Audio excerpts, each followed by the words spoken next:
السلام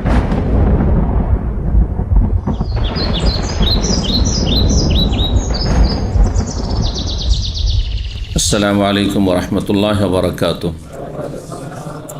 إن الحمد لله نحمده ونستعينه ونستغفره ونعوذ بالله من شرور أنفسنا ومن سيئات أعمالنا. من يهده الله فلا مضل له ومن يضلل فلا هادي له وأشهد أن لا إله إلا الله وحده لا شريك له وأشهد أن محمدا عبده ورسوله صلى الله تعالى عليه وعلى آله وصحبه وسلم تسليما كثيرا. أما بعد، فقد قال الإمام البخاري رحمه الله تعالى: باب في الركاز الخمس. وقال مالك وابن إدريس: الركاز دفن الجاهلية في قليله وكثيره الخمس وليس المعدن بركاز. وقد قال النبي صلى الله عليه وسلم: في المعدن جبار وفي الركاز الخمس. وأخذ عمر بن عبد العزيز رحمه الله تعالى من المعادن من كل 200 5. وقال الحسن: ما كان من ركاز في أرض الحرب ففيه الخمس وما كان في أرض السلم ففيه الزكاة وإن وجدت اللقطة في أرض العدو فعرفها وإن كانت من العدو ففيها الخمس. وقال بعض الناس: المعدن ركاز مثل دفن الجاهلية لأنه يقال أركز المعدن إذا أخرج منه شيء. قيل له: قد يقال لمن أهب له شيء أو ربح ربحا كثيرا أو كثر ثمره أركزت ثم ناقض. وقال: لا بأس أن يكتمه ولا يؤدي الخمس. সম্মানিত ভাতৃমণ্ডলী, আল্লাহ রাব্বুল আলামিনের প্রশংসা এবং প্রিয় নবী সাল্লাল্লাহু আলাইহি সাল্লামের উপর সালাত ও সালামের পর আজ জুমাবার 6 শাবান 1445 হিজরি মোতাবেক 16 ফেব্রুয়ারি 2024 আমাদের ধারাবাহিক আলোচনা সহিহুল বুখারীর যাকাতের পর্ব নম্বর 23। এতে ইনশাআল্লাহ তাআলা আমরা যাকাত সম্পর্কে যে হাদিসগুলি এসেছে সহিহুল বুখারীতে আমরা শেষ করতে পারবো। আল্লাহ রাব্বুল আলামিন যেন কবুল করেন। আর তারপরে যাকাতের কিছু মাসাইল, বিভিন্ন রকমের যেসব মাসাইলগুলি গুরুত্বপূর্ণ মাসাইল, সেগুলি আগামী সপ্তাহে 2টি পর্বে আলোচনা করব ইনশাআল্লাহ। তো আজকের এই পর্ব নম্বর 23। আর ইমাম বুখারী রাহিমাহুল্লাহ যাকাতের পর্বের অধ্যায় নম্বর 66 বলছেন: বাবুন, এই অধ্যায় হচ্ছে ফির রেকাজি আল খমস, ভূগর্ভস্থ ধন সম্পদে পঞ্চমাংশ রয়েছে।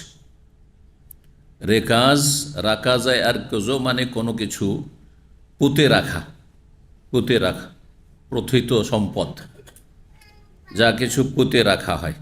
তাহলে যে কিছু পুঁতে রাখলে, মাটির তলে রাখলে, সেটার নামে রেকাজ শাব্দিক অর্থ। আর ইসলামের পারিভাষিক অর্থ মানে শরীয়তের দৃষ্টিতে রেকাজ এমন প্রাচীন পুঁতে রাখা ধন সম্পদকে বলা হয় যা কাফেরদের আমলে, কাফেরদের শাসন আমলে বা দেশের লোকেরা সব যখন কাফের ছিল, অমুসলিম ছিল, সেই যুগে যা কিছু কাফেররা দাফন করে রেখেছে। তখনকার যুগে মাটির তলায় ব্যাংক ছিল। আমরাও ছোটোকালে দেখেছি যে মানুষ ব্যাংক ট্যাঙ্ক জানতো না। আমাদের বাল্য জীবনে ও ব্যাংক ট্যাঙ্ক জানতো না, শুধু ব্যাংকের নামটা শুনতাম। আর একটা করে ব্যাংক ওই ডিস্ট্রিক্টে আছে, হয়তো গোটা ডিস্ট্রিক্টের সদরে, আর প্রত্যেক জেলার সদরে একটা ব্যাংক আছে, তাও 2-1টা ব্যাংক। আজকাল তো ব্যাংকের অভাব নেই, তাই না? আর গ্রামে গ্রামে ব্যাংক, অশিক্ষিত লোকও ব্যাংকের সাথে কারবার করছে। তো তাহলে প্রাচীন যুগে যখন ব্যাংক সিস্টেম ছিল না, অনেকেই ধন সম্পদের মালিক ছিল, সেগুলি রাখবে কোথায়? বাড়িতে রাখা সম্ভব নয়, নিরাপদ নয়, চোর ডাকাত রয়েছে, কেউ চুরি করে নিতে পারে, কেউ ঘরের লোকই এদিক সেদিক করে দিতে পারে, এটাও হইতো। তো এই জন্য মাটির তলা ছিল, ভূগর্ভ ছিল নিরাপদ স্থল। তো ভূগর্ভে তারা প্রথিত রাখত, মানে পুঁতে রাখত মাটির তলায়। হাঁড়ি পাতিলে টাকা ভরে দিল। আর তখন কাগজের নোট ছিল না প্রাচীন যুগে। হ্যাঁ, কি ছিল? হ্যাঁ, মোগল আমলে কাগজের টাকা ছিল না।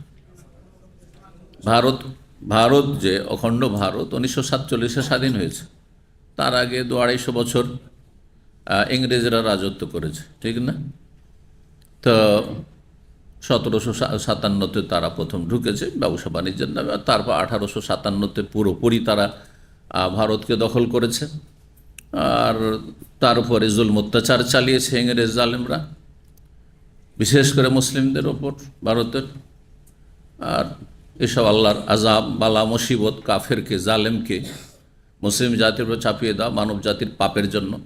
অধিকাংশ ভারতীয়রা যেসব ধর্মকর্ম করতো সেগুলি শিরক বেদাতের ধর্ম ছিল। তাওহীদ সুন্নাত ভিত্তিক কোনো ধর্মই তেমন পালন হইতো না। জি, কোরআন এবং হাদিস চর্চা করে, কোরআন হাদিসের তর্জমা কেউ যদি বুঝার কথা বলে তাদেরকে কাফের বলে ফতোয়া দেওয়া হইতো।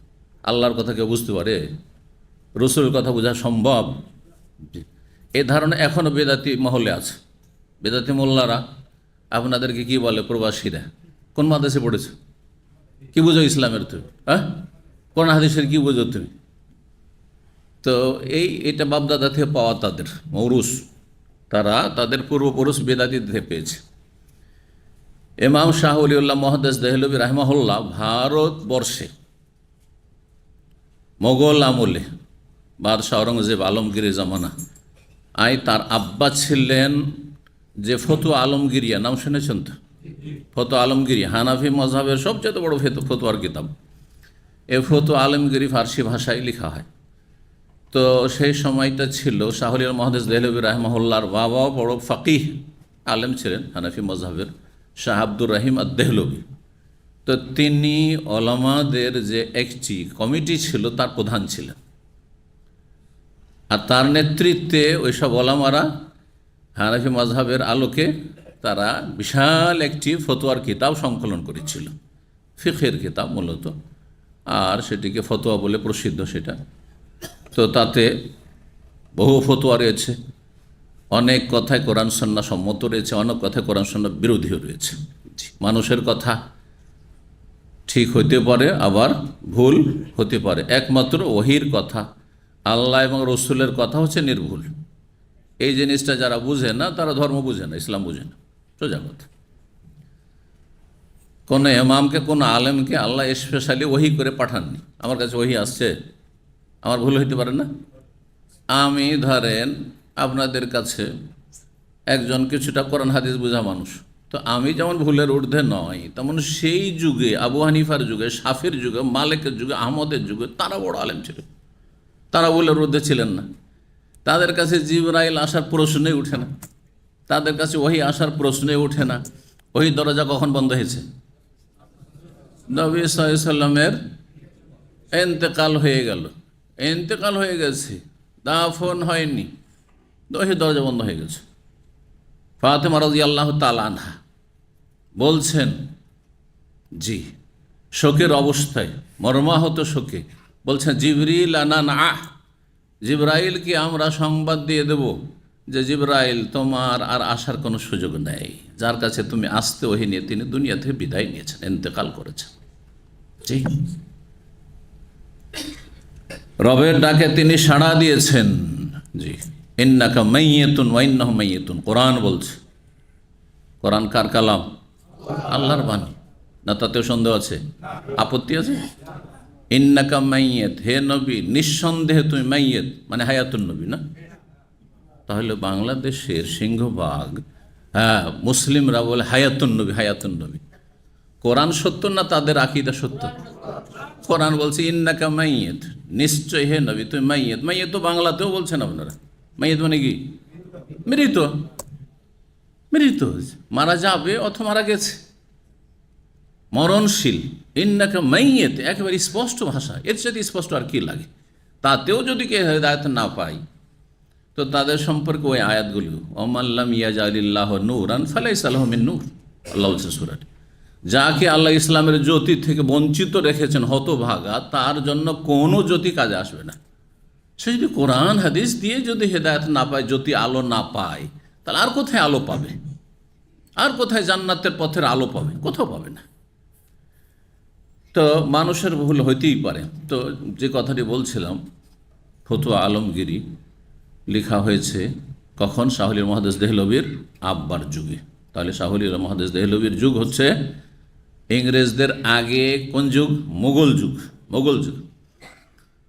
সেই যুগে প্রথম তিনি ফার্সিতে কোরআনে কারিমের তর্জমা করলেন। তার আগে ফার্সি, উর্দু, বাংলায় কোনো তর্জমা ছিল না, কোনো অনুবাদ ছিল না। প্রথম তর্জমা তিনি করলেন, সেটি ছেপে আছে, আমি দেখেছি, অনেক পুরাতন একটি ফার্সি তর্জমা আমাদের বাড়িতে ছিল। কারণ আমার এক চাচা, বড় চাচা, তিনি একজন আলেম ছিলেন।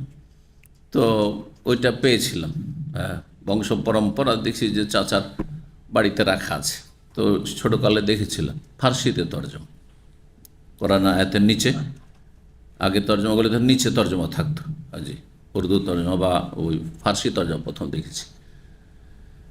সেই তর্জমা যখন করলেন তখন যত সুফি মাজার পূজারীরা ছিল, অথচ তিনিও বংশগত হানাফি। হ্যাঁ, আর যারা সুফি বিভিন্ন তরিকতের লোক তারাও নিজেদেরকে দাবি করে যে আমরা হানাফি, ঠিক কিনা? যতগুলি পীর আছার পীরের মুরিদরা আছে বাংলাদেশে, ইন্ডিয়াতে, সব হানাফি না? কথিত হানাফি, প্রচলিত হানাফি, প্রকৃত হানাফি নাই। প্রচলিত হানাফি আর প্রকৃত হানাফির পার্থক্য রয়েছে, আসমান জমিন পার্থক্য রয়েছে। 1 নম্বর, 2 নম্বর, 3 নম্বর, 4 নম্বর মজহাবি। হ্যাঁ, বিভিন্ন ক্যাটাগরির মজহাবি আছে। অরিজিনাল আজকাল পাওয়া মুশকিল আছে। কথা বোঝা গেছে? অরিজিনাল হচ্ছে কোরআন সুন্নাহর অনুসারীরা, যারা কোরআন এবং সুন্নাহর অনুসার করে তারা হচ্ছে প্রকৃত হানাফি, প্রকৃত শাফি, প্রকৃত মালিকি, প্রকৃত হাম্বলি, প্রকৃত মোহাম্মদী সাল্লাল্লাহু আলাইহি ওয়াসাল্লাম। জি। তো তখন এই যতগুলি পীরের তরিকতলা ছিল সবাই ফতুয়া দিল যে ওলিউল্লাহ কাফের হয়ে গেছে। কি হয়েছে? কাফের হয়েছে। কারণ কোরআনকে সে বিকৃত করে দিয়েছে। কোরআনকে কি করেছে? তর্জমা করার কারণে কি করেছে? বিকৃত করে দিয়েছে, তাহরিফ করে দিয়েছে। আর তাহরিফ কুফর, এটার নাম তাহরিফ। যে কোরআন আরবি থেকে বাংলাতে বা আরবি থেকে আপনার ফার্সিতে, উর্দু থেকে অনুবাদ করলো, হ্যাঁ, দেশের মানুষের ওই সব ভাষাভাষীর সুবিধার্থে, এটা কি তাহরিফ? বিকৃতি। বিকৃতি হচ্ছে অপব্যাখ্যা, ভুল ব্যাখ্যা করা, শব্দ পাল্টে দেওয়া। আর কোরআনে লা রাইবা ফি কেউ যদি সেখানে অন্য কোনো শব্দ বসিয়ে দেয়, লা শাক্কা ফি, এটা হচ্ছে বিকৃতি। অথবা অন্য কোনো শব্দ বা কিছু ঘাটতি করে দিল, কিছু সংযোজন করে দিল, সেটার নাম বিকৃতি, তাহরিফ।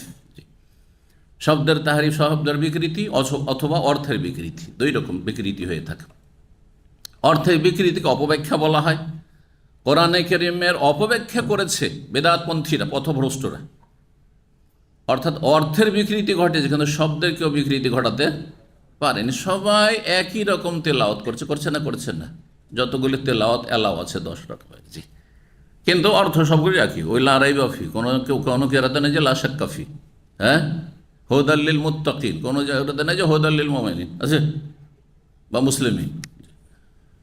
শব্দের বিকৃতি কেউ ঘটাতে পারেনি। এইভাবে আল্লাহ কোরআনের হেফাজত করেছেন। কি কথা বলছিলাম? যে হ্যাঁ, ওইটাই বলছিলাম। শাহ ওলিউল্লাহ মুহাদ্দিস দেহলভী রাহিমাহুল্লাহকে প্রথম কাফের বলেছে কোরআনের অর্থ করে দেওয়ার জন্য তর্জমা করেছে মানুষের হিতাকাঙ্ক্ষী হয়ে, যে মানুষ ইসলাম বুঝুক সরাসরি, সেই জন্য। আর কি বলেছে যুক্তিতে এই বিদাতপন্থীরা, মাজার পূজারীরা, এই সুফিরা, পীরের মুরিদরা, পীরেরা, যে ওলিউল্লাহ দাবি করছে যে আল্লাহর কালাম বুঝে। ওলিউল্লাহ দাবি করছে কি? যে আল্লাহর কথা বোঝা যায়, সম্ভব। এই কথাই আজকালকার বেদাতীরা বলছে, সত্যকে গোপন করার জন্য, হক থেকে, সঠিক ইসলাম থেকে দূরে রাখার জন্য, এবং নিজের ধর্ম ব্যবসা টিকিয়ে রাখার জন্য। যেমন হিন্দুদের ব্রাহ্মণ ছাড়া কেউ বেদ ছুঁইতে পারবে না, ছুঁইলে কি হয়ে যাবে? ভস্মীভূত হয়ে যাবে। হ্যাঁ, আরও যে 3টি কাস্ট আছে তাদের কোনো অধিকার নাই কিছু আর বেদ স্পর্শ করার। ঠিক ওই রকমই হচ্ছে পীরদের ধর্ম। পীরদের ধর্ম আর ব্রাহ্মণদের ধর্ম একই রকম। পীরেরা মুসলিম জাতিকে পথভ্রষ্ট করেছে, আর হিন্দু জাতিকে ব্রাহ্মণরা পথভ্রষ্ট করেছে। আল্লাহ এদের অনিষ্ট থেকে হেফাজত করুন। ফিরে আসি আসল বিষয়ের দিকে, কথা না বাড়িয়ে। কোথায় ছিলাম? শুরু করেছিলাম, মনে হয় দার্স শুরু করা হয়নি নাকি? হ্যাঁ, রেকাজ। রেকাজ হচ্ছে প্রাচীন যুগে যেসব টাকা মাটির তলায় দাফন করে রাখা হইতো, রেকাজ শুরু করেছিল। আর যতদিন কাগজের টাকা আসেনি, মানুষের কাছে কিসের টাকা ছিল? চাঁদির টাকা ছিল। বলছিলাম যে মোগল আমলে ইংরেজদের যুগে প্রথম কাগজের টাকা আসে, তার আগে চাঁদির টাকা ছিল। স্বর্ণ সীমিত আকারে স্বর্ণ মুদ্রা ছিল মানুষের কাছে। লেনদেনের ব্যবস্থা যেটা ছিল সেটা হচ্ছে রূপার টাকা, চাঁদির টাকা।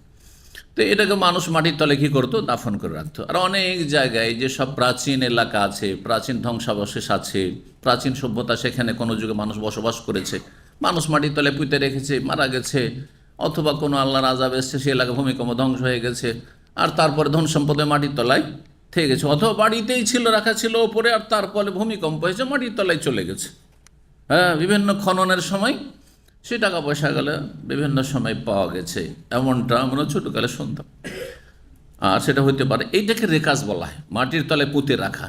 সেটা দুই রকম, একটা হচ্ছে যে মুসলিম আমলের পুঁতে রাখা, আর একটা হচ্ছে কাফেরদের পুঁতে রাখা। কাফেরদের পুঁতে রাখা যদি হয় সেটার নাম রেকাজ, আর সেটাতে পঞ্চম অংশ দিতে হবে হাদিস, সেখানে হাদিস আমল করবে। কিন্তু যদি যেসব ধন সম্পদ পুঁতে রাখা হয়েছে সেটা লব্ধ হইল, পেলেন আপনি, আর তারপরে তাতে ইসলামের কোনো চিহ্ন পাচ্ছেন যে এই ধন সম্পদগুলো মুসলিমের ছিল, ওলামারা বলেছেন কেমন করে চিনবেন? হয়তো সেই টাকাতে, সেই কারেন্সি যে টাকা রয়েছে, রূপার টাকা, তাতে মুহাম্মদ সাল্লাল্লাহু আলাইহি ওয়াসাল্লাম লেখা আছে, অথবা কোনো খলিফার নাম লেখা আছে। হ্যাঁ, যে কোনো খলিফা হোক না কেন, ওমাইয়া বংশের খলিফা, আব্বা বংশের খলিফা, অথবা তুর্কি বংশের খলিফার নাম লেখা আছে, অথবা মোগল যুগের কোনো রাজা বাদশার নাম লেখা আছে, আকবরের নাম লেখা আছে, না হয় শাহজাহান জাহাঙ্গীরের নাম লেখা আছে, না হয় আওরঙ্গজেবের নাম লেখা ইত্যাদি। তাহলে বুঝে নিতে হবে যে এগুলি হচ্ছে মুসলিমদের সম্পদ। তখন সেখানে পঞ্চম অংশ নয়, সেটা লোকতা, মানে হারিয়ে যাওয়া বস্তুর মতো। সেটা কিসের মতো? লোকতা মানে হচ্ছে হারিয়ে যাওয়া বস্তু। কারো হারিয়ে গেছে ধর, মুসলিমের ধনকে আপনি কাফের ধনের মতো নিতে পারেন না, গনিমতের মতো, আর পঞ্চম অংশ সেখানে নেই। কারণ গনিমত সম্পর্কে আল্লাহ সূরা আনফাল আয়াত নম্বর 41 বলেছেন কি, যে গনিমতে অমুসলিমদের, কাফেরদের ধন সম্পদ রণক্ষেত্রে যুদ্ধের পরে, বিজয়ী হওয়ার পরে যা লব্ধ হয়, হাসিল হয়, সেটা কি বলা হয়? গনিমা বলা হয়। আর বিনা যুদ্ধে এমনিতে ছেড়ে পালিয়ে গেল, তাহলে সেটাকে ফাই বলা হয়। দুই রকম ধন সম্পদ। ফাইয়ের কথা সূরা হাশর রয়েছে, মা আফা আল্লাহু আলা রাসূলিহি মিন আহলিল কুরা ফালিল্লাহি ওয়া লিরাসূলিহি যিল কুরবা ওয়াল ইয়াতামা ওয়াল মাসাকিন ওয়া ইবনিস সাবিল আল আয়া। আর গনিমতের কথা সূরা আনফাল আয়াত নম্বর 41, ওয়ালামু আন্নামা গানিমতুম মিন শাইইন, তোমরা জেনে রেখো যে তোমরা যে কোনো সম্পদ গনিমতে হাসিল করবে, গানিমতুম মিন শাইইন ফাআন্না লিল্লাহি খুমুসাহ, তাতে আল্লাহর পঞ্চম অংশ রয়েছে। আল্লাহর কত রয়েছে? পঞ্চম অংশ হক আল্লাহর রয়েছে আর রসুলের রয়েছে। এইটা 5 ভাগ করে 1 ভাগ রেখে নেবে রাসূলুল্লাহ সাল্লাল্লাহু আলাইহি ওয়াসাল্লাম, সেটা আল্লাহর হকে রেখে না হবে। আর তারপরে জনকল্যাণ বলো, কার কোনো অভাব আছে, কোনো গরিবের যুদ্ধে যায়নি তারা, কিন্তু তাদের প্রয়োজন রয়েছে, অভাব রয়েছে, এই 5 ভাগের 1 ভাগ দিয়ে সেটা পুরা করা হবে। ইমামুল মুসলিমের মুসলিম শাসক তিনি রাখবেন, রাসূলুল্লাহ রাখতে আল্লাহ বলেছেন। রাসূলুল্লাহর পরে যে কোনো খলিফা, রাজা, বাদশাহ যিনি হবেন, রাষ্ট্রনায়ক, তিনি রাখবেন। আর বাকি যে 4 ভাগ বাঁচলো 5 ভাগ করে, এই 4 ভাগ কি করবেন? মুজাহিদিনদের মাঝে কি করা হবে? বিতরণ করে দেওয়া হবে, যারা সেই জেহাদে অংশ নিয়ে, সেই লড়াইয়ে অংশ নিয়েছে।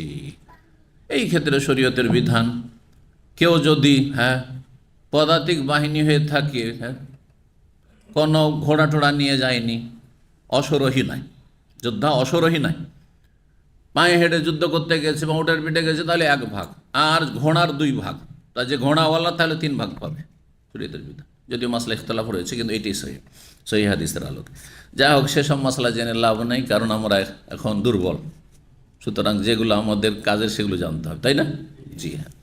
কিন্তু আনুষঙ্গিক কথাগুলো হইল রেকাজ সম্পর্কে বলতে গিয়ে, রেকাজ মাটির তলায় পুঁতে রাখা সম্পদ, এটা হচ্ছে সেম কার মতো? গনিমতের সম্পদের মতো। গনিমতের সম্পদ যুদ্ধের মাঠে কাফেরকে হারিয়ে তারপরে সেটা লব্ধ সম্পদের পঞ্চম অংশ, নেবেন খমস, সেখানে আল্লাহ বলছেন সূরা আনফালে। আর রেকাজ মাটির তলায় পুঁতা কাফেরদের প্রাচীন যুগের সম্পদ পেলেন, সেখানেও 5 অংশ দিয়ে দিয়ে তারপরে আপনি 4 অংশ, বাকি যে 4 অংশ থাকলো 5 ভাগে 4 ভাগ, সেটা আপনি ব্যবহার করতে পারবেন, যে পেলেন সে ব্যবহার করবে। কিন্তু আজকাল সাধারণত হয় কি, সেটা রাষ্ট্রীয় সম্পদ, জানতে পারলে সেটা আপনার কাছ থেকে সরকার কেড়ে নেবে, ঠিক না? তো এখন কথা না বাড়িয়ে, কারণ আজকে হাদিসগুলি শেষ করতে হবে, ইমাম বুখারী রাহিমাহুল্লাহ বলছেন বাবুন ইওয়াদ্দা হচ্ছে ফির রেকাজ আল খমস, মাটির তলায় প্রথিত সম্পদে খমস 5ম অংশ রয়েছে, মানে 5 ভাগের 1 ভাগ দিয়ে দিতে হবে বাইতুল মালে। আর তারপরে সেটা জনকল্যাণমূলক কাজে মুসলিম সরকার খরচ করবে। তাহলে সরকার কতটার মালিক? পুরোটার মালিক নয়, 5 ভাগের 1 ভাগ মালিক। ওয়াকাল মালিক ইবনে ইদ্রিস, ইমাম বুখারী রাহিমাহুল্লাহ বলছে ইমাম মালিক রাহিমাহুল্লাহ 4 ইমামের অন্যতম ইমাম মুহাদ্দিস ফাকিহ ইবনে ইদ্রিস, এবং ইবনে ইদ্রিস ইদ্রিসের ছেলে আবার কে বলতে পারে? কে বললা হাত তুলবে? ইমাম শাফি। ইমাম শাফির নাম কি ছিল? ইদ্রিসের ছেলে, তো বাপের নাম ইদ্রিস, তো ছেলের নাম কি? ইমামের নাম কি? ইমাম মুহাম্মদ বিন ইদ্রিস আর শাফি। এই 2 ইমাম, 4 ইমামের মধ্যে 2 ইমামের কথা বলছেন ইমাম বুখারী রাহিমাহুল্লাহ। তার মানে ইমাম বুখারী রাহিমাহুল্লাহর আগের জামানার লোক হচ্ছেন ইমাম মালিক এবং ইমাম শাফি। ইমাম শাফি রাহিমাহুল্লাহ জন্ম হচ্ছে 150 হিজরিতে, ইন্তেকাল হচ্ছে 204, মাত্র 54 বছর বয়স। তার চাইতে বেশি আমার বয়স হয়ে গেছে। কত খেদমত করেছেন, কত বড় আলেম ছিলেন। মানুষ কি আল্লাহ যদি তৌফিক দেয় আর মানুষের ইখলাস থাকে, চেষ্টা থাকে, তাহলে অল্প সময় অনেক কিছুই করতে পারে। জি, আল্লাহর দান, অল্প সময় পেয়েছেন। আল্লাহ যেন আমাদের হায়াতে বরকত দান করেন সকলে। ইমাম মালিক এবং ইমাম মুহাম্মদ বিন ইদ্রিস মানে ইমাম শাফি রাহিমাহুল্লাহ 2 জনে বলেছেন, আর রেকাজ কাকে বলা হয়? দিফনুল জাহেলিয়া, জাহেলি যুগে, মানে কাফেরদের আমলে, কাফের শাসন আমল ছিল। মোগল আমলের আগে ভারত কি ছিল? কাফেরদের শাসন আমল ছিল, তাই না? নবী সাল্লাল্লাহু আলাইহি ওয়াসাল্লামের আগে আরব দেশে কি ছিল? কাফেরদের শাসন ছিল, বিশেষ করে 300 বছর। কারণ তারপরে যে তার 300 বছর আগে কিন্তু ইব্রাহিম আলাইহিস সালামের ধর্মের ওপর তৌহিদবাদী কিন্তু ছিল। সেই যুগটা আবার কাফের আমল বলা যাবে না, দ্বীনে হানিফের অনুসারী তারা ছিল মাত্র। তাহলে শিরক কুফরের বয়স নবী সাল্লাল্লাহু আলাইহি ওয়াসাল্লামের পূর্বে কত বছর? 300 বছর আরব দেশে মূর্তি পূজার বয়স। বলছেন রেকাজ হচ্ছে দিফনুল জাহিলিয়া, জাহিলিয়াতের যুগে অমুসলিম কাফেরদের যুগের দাফনকৃত পুঁতে রাখা সম্পদ। ফি কালিলিহি ওয়া কাসীরি আল খুমুস, অল্প হোক আর বেশি হোক তাতে 5ম অংশ দিতে হবে। মানে এতে নেশাব টেশাব নাই। 7.5 ভরি স্বর্ণ হইতে হবে, আর 52.5 ভরি 52.5 তোলা চাঁদি হইতে হয় এমন নয়। যদি 2 ভরি 4 ভরি 5 ভরিও পাই, তাতেও কি করতে হবে? 5 ভাগের 1 ভাগ। কেন? ফিরি মাটির তলায় আপনি হাল চাষ করতে গেছেন আর পেয়ে গেছেন, আপনি পুকুর খনন করতে গেছেন আর পেয়ে গেছেন আপনি। জি, বলছেন 5ম অংশ দিতে হবে, কম হোক আর বেশি হোক। ওয়ালাইসাল মাদানু বিরিকাজিন, ইমাম বুখারী বলছেন যে খনিজ সম্পদ, খনিতে যে সব সম্পদ পাওয়া যায়, ধরুন স্বর্ণের খনি, চাঁদির খনি, মাদেন মানে হচ্ছে খনি। খনিজ সম্পদ রেকাজ নয়। খনিজ সম্পদের বিধান রেকাজের বিধান নয়। রেকাজের বিধান কি হইল তাহলে? 5 ভাগের 1 ভাগ হচ্ছে আল্লাহর হক, যেটা মুসলিম শাসকের হাতে আসবে, আর গরিব মিসকিন যারা হকদার তাদেরকে দেওয়া হবে। কিন্তু খনিজ সম্পদ কোনো সরকার বা কোনো দেশের মানুষ আপনার জমিতে, ধরেন আপনি ব্যক্তি মালিক, আপনার জমিতে আপনি একটা খনি পেয়েছেন, সেই খনির মালিক আসলে আপনি সারি। মানুষ যখন একটা জমি কিনে নেয় তো পাতাল পর্যন্ত পুরোটাই তার। এই না যে জমির ওপরে চাষ করার মালিক তুমি আর খনিজ সম্পদের মালিক হচ্ছে সরকার। এটা কিন্তু শরীয়তের বিধান নয়, এটা মানুষের তৈরি করা বিধান হইতে পারে।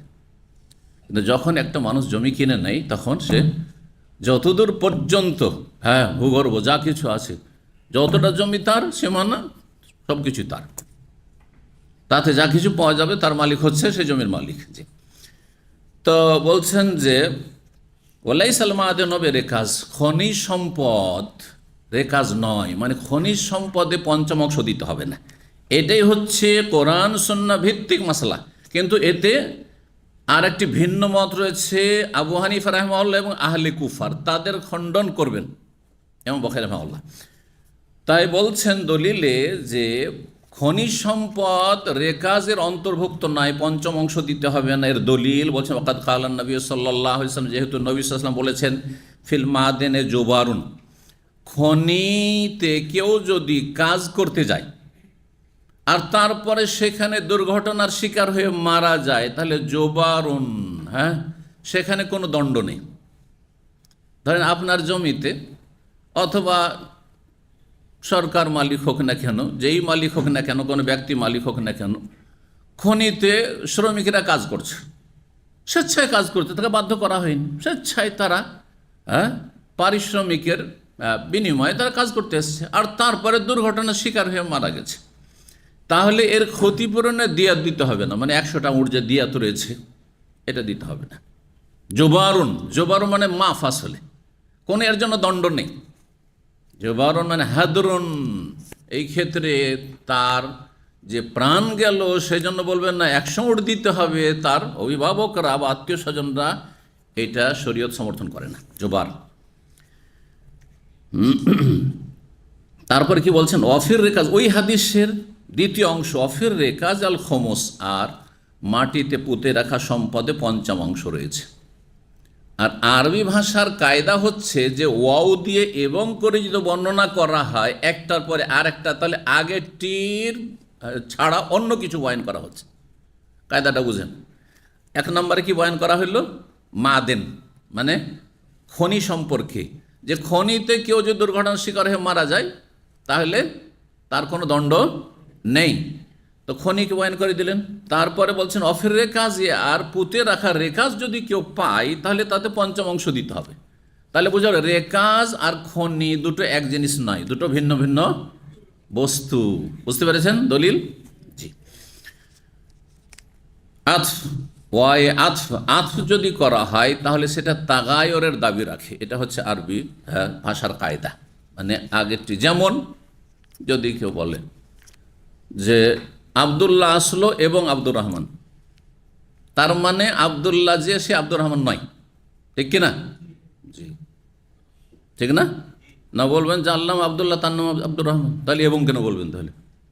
এটি তারপরে আরো দলিল পেশ করছেন সালাফ থেকে। ওয়াখাদ ওমর আব্দুল আজিজ, ওমর ইবনে আব্দুল আজিজ রাহিমাহুল্লাহ, জি, তিনি উমাইয়া বংশের মাঝামাঝিতে আসলেও তিনি খলিফা রাশেদ ছিলেন।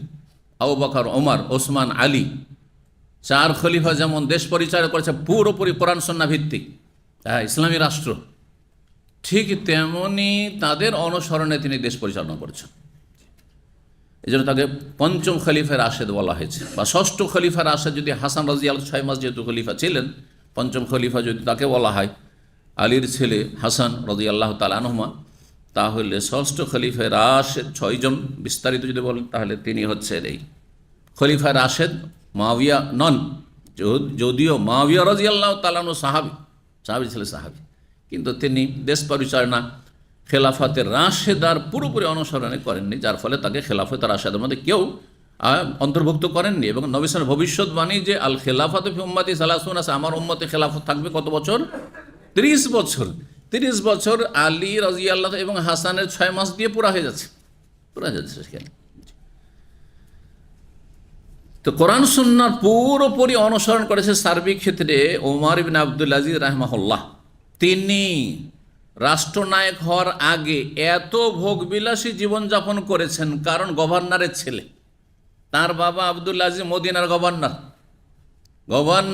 গভর্নরের ছেলে, যেমন গভর্নরের ছেলে, শাসকের ছেলে, মন্ত্রী মিনিস্টারের ছেলে,